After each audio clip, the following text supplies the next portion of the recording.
सो context पहले set करते हैं। देखो किसी भी पोएम के लिए कंटेक्स्ट बहुत ज़्यादा ज़रूरी होता है, किसी भी स्टोरी टेलर के लिए कंटेक्स्ट बताना बहुत ज़रूरी होता है। सो आई गेस अगर time permits I will perform 2 pieces.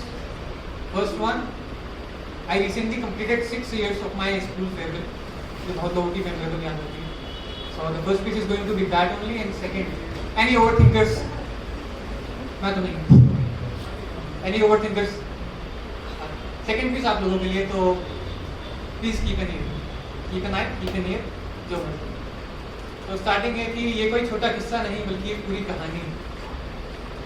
ये उन सब दोस्तों के बारे एक दोस्त की जुबानी है। तभी उसने उन यारों के बारे में ऐसा कुछ सोचा कि ये भी दिन देखना पड़ेगा, डायरी में लिखें और दूसरों को सुनाना पड़ेगा।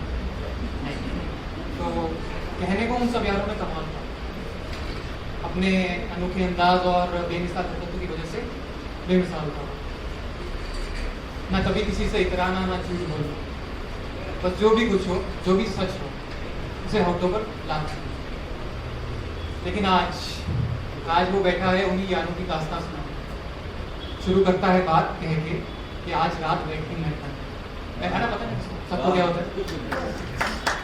शुरू मैं था ना बात, तो शुरू करता है बात कह के कि आज रात बैठी मैं था।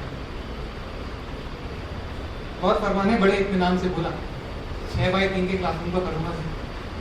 6x3 मतलब 18 बेंचेस, बेसिकली मैं बेंचेस 35 लोगों की क्लास की, ज़्यादा बड़ी नहीं, मैथ्स स्टूडेंट्स हर जगह करता नहीं है। तो गौर फरमाने बड़े इत्मीनान से बोला कि 6x3 के क्लासरूम का करता हूँ जिक्र, जहाँ ना किसी को दुनिया की खैर खबर, ना ही फ्यूचर की।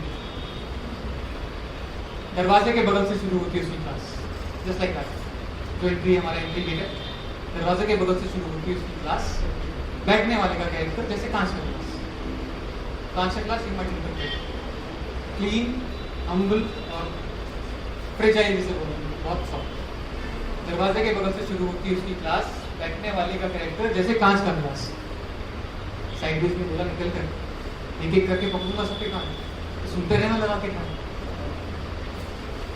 हर बेंच पर बसता था एक अनोखा अजूबा, और उसके साथ विराजती थी उसकी महबूब। लड़के ही थे, मैं बताया ट्वेल्थ के लड़के कैसे होते सारे। अगली बेंचेस पर बसता था वो खुद, जो रहता था दुनिया से दूर। क्लास की हर बेंच पर चलते थे उसके चर्चे, मानो अभी बैठे हो सब में इलेक्शन की पर्ची। बाकी कुछ सीटों पर जमती थी पहला कॉलम आता है, ये दरवाजे से इंटरव्यू पहला कॉलम, पहले कॉलम के एंड में सबसे थोड़ा पसी हमेशा। कि बाकी कुछ सीटों पर जमती थी महफिल, जहाँ लगते थे खा के मेरे साथ जुमले रस्म नहीं चलती थी, एक दूसरे से बेइज्जती की बात। ट्वेल्थ के लड़के एडोलेसेंट्स अगेन। अच्छा, सेकंड कॉलम जो आता है, एक रो खत्म, सेकंड रो पे बसते थे डार्क हॉर्स से कुछ अनछुए रिमार्क।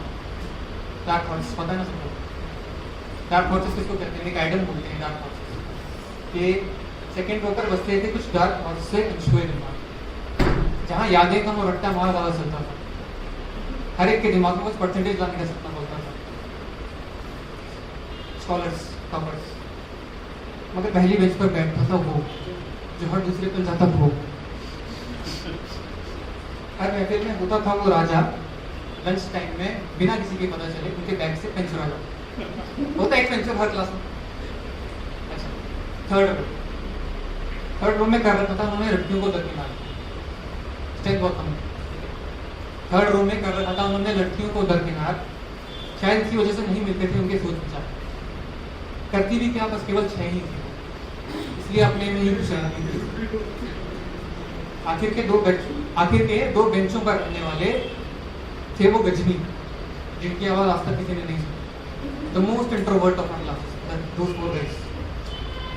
कहानी में किरदार तो कई हैं, उनके साथ सबकी यादें अब तक नहीं है। अब तक इस कहानी में कुछ किरदार हैं जिनको उसने छुआ नहीं। कहता है वो कि उनसे किसी का असर उस पर आज तक हुआ नहीं। आज भी वो चाहता है कि वो समय एक बार फिर वापस लौट कर आए, बस उसकी यादों में रहकर उसे और पसंद आए। पर जानता है वो कि समय वापस लौट कर आता नहीं, इसलिए इन शब्दों के जरिए उन यादों को मिटाता नहीं, अमर बनाना चाहता है। अब कहता है कि चलो लेता हूँ अलविदा, बस मेरी यारी जिंदा रखना है।